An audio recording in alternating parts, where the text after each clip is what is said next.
Hello everyone, welcome again.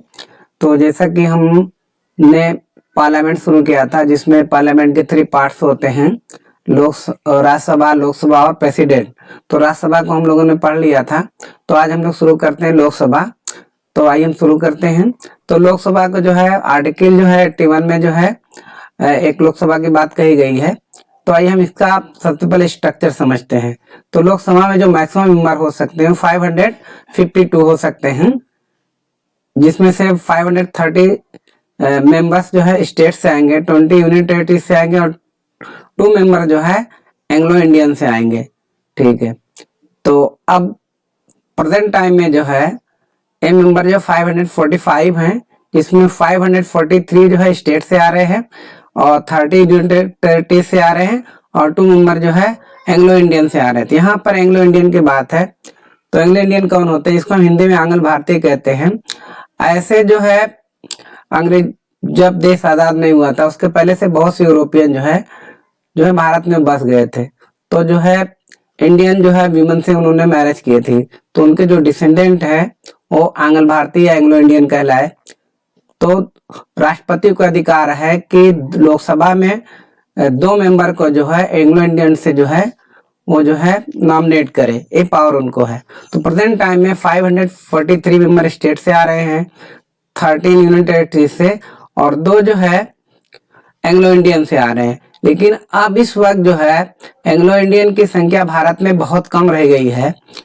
तो जो है इसको जो है मांग हो रही थी कि इसको जो है जो खत्म किया जाए।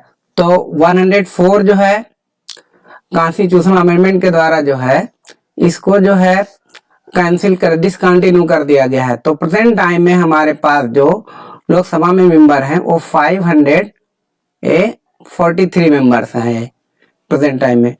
तो at present there are 543 members in Lok Sabha. The members of Lok Sabha directly elected by eligible voters.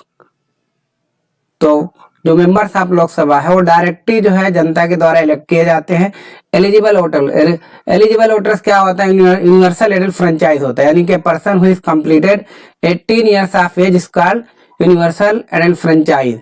अच्छा, तो अब जिनकी उम्र जो है 18 साल हो गई है उनको जो है वोट देने का राइट है। इसके पहले जो है ये वोट देने का राइट जो है 1988 के पहले जो है वो 21 इयर्स था, लेकिन इसको जो है 61st कॉन्स्टिट्यूशनल अमेंडमेंट के जरिए जो है 1988 में इसको 21 साल तक घटा करके वोट देने की जो एज है वो 18 कर दी गई है। तो प्रेजेंट टाइम में जो वोट देने की एज है वो 18 ईयर्स है, यानी जो व्यक्ति 18 साल का हो गया है उसको वोट देने का राइट है।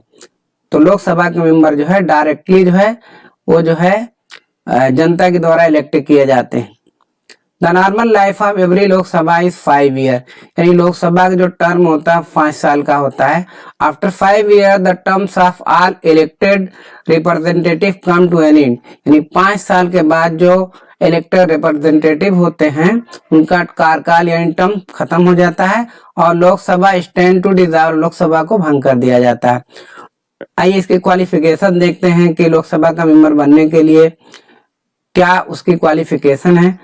To become a member of Lok Sabha he or she should be a citizen of India, यानी पहला है कि वो भारत का उसको नागरिक होना चाहिए। दूसरा है he she must have completed the age of 25 year, और उसकी कम से कम जो 25 साल मिनिमम एज होनी चाहिए। He should not be holding any office of profit under the government of India और एनी स्टेट गवर्नमेंट, मतलब वो किसी भी लाभ के पद पर उसको नहीं होना चाहिए। तो ऐसा व्यक्ति वो जो है लोकसभा का मेंबर बन सकता है। ठीक है, इलेक्शन में खड़ा हो सकता है। He should not be on sound mind और क्रिमिनल और इंसॉल्वेंट, मतलब वो पागल नहीं होना चाहिए, अपराधी नहीं होना चाहिए और दिवालिया नहीं होना चाहिए। तो ये है क्वालिफिकेशन। ठीक, speaker is the presiding officer of the Lok Sabha, और लोकसभा का जो अध्यक्ष होता है उसको हम स्पीकर बोलते हैं। लोकसभा का एक डिप्टी स्पीकर भी होता है।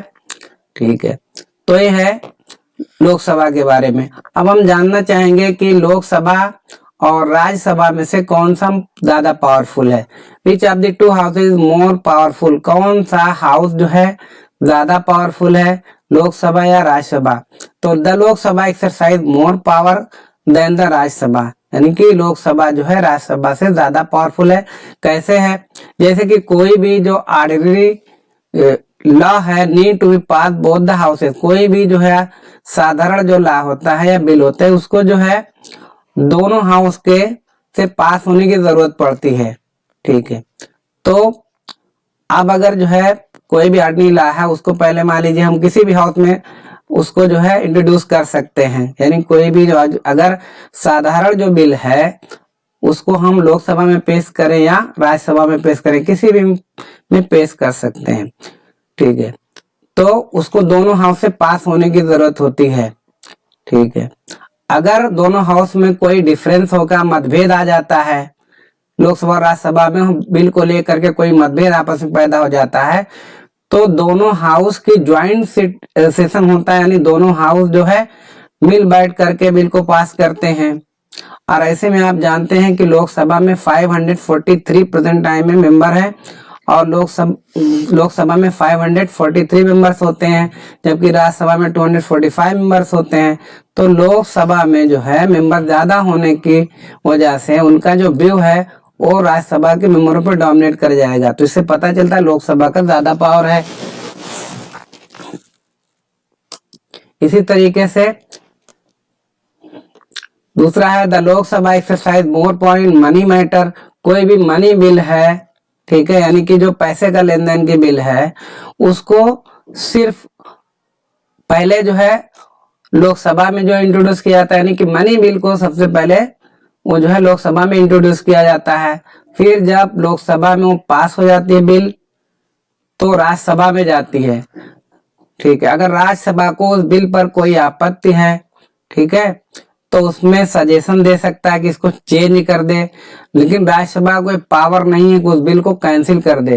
राज्यसभा उसको सिर्फ 14 दिनों तक रोक सकता है उस बिल को।